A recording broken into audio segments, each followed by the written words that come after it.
Today, let's discuss some common misconceptions or myths about taxes. Especially after 2020, there are some common myths that you might have fallen for.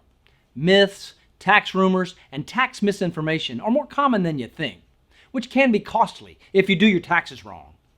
So while your Uncle Bob might think he has tax expertise and access to the internet, it doesn't mean he knows taxes. Listening to bad tax advice can cost you big, with a tax bill or worse, an IRS audit. So here we go. Let's get into my top 6 tax myths for 2020 so far. Myth number 1, anyone working at home can deduct their home office expenses. Wrong.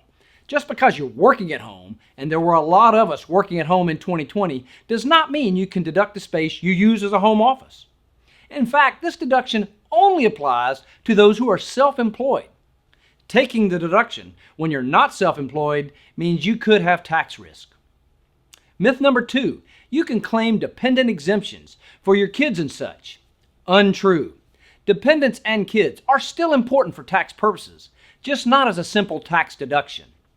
Well, there used to be a federal tax break that allowed people to claim a deduction for their dependents on their tax return. That expired in 2017. But dependent exemptions are now dead, gone, and no longer there.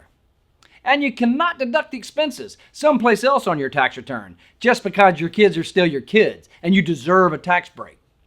Myth number 3, you have to itemize to deduct charitable donations. Untrue. This was the rule last year, but it changed for this year. And many don't realize you do not have to itemize to take a charitable donation deduction this year. Under the CARES Act, you can deduct up to $300 in charitable donations made to an IRS-approved organization this year when you take the standard deduction. Now, if you itemize, it's not an issue. You get the break anyway. Myth number 4, I can file my taxes on a postcard. During the passage of the Tax Cuts and Jobs Act a couple years ago, there was a lot of press around the new postcard tax return. But this simply is not the case. It never was the case, not really. The form that was circulated around as a postcard a couple of years ago is now over 2 pages long with 3 schedules to go with it, and none the size of a postcard. Taxes are just too complicated for such a silly idea. Myth number 5, I've already paid taxes on my retirement distributions. Wrong.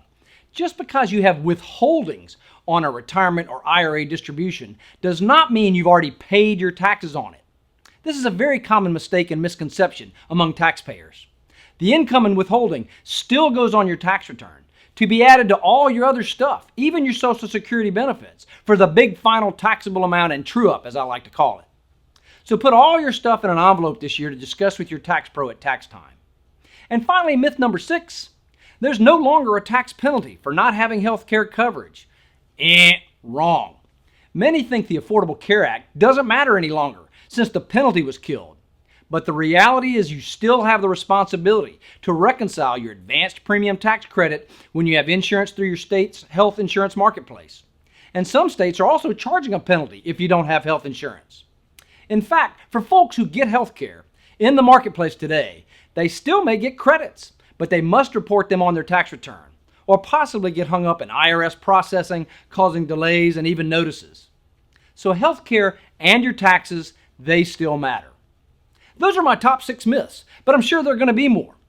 Schedule an appointment today with a tax pro on jacksonhewitt.com to learn more. And to make sure you don't miss on my next video, be sure to like this video and subscribe to our channel.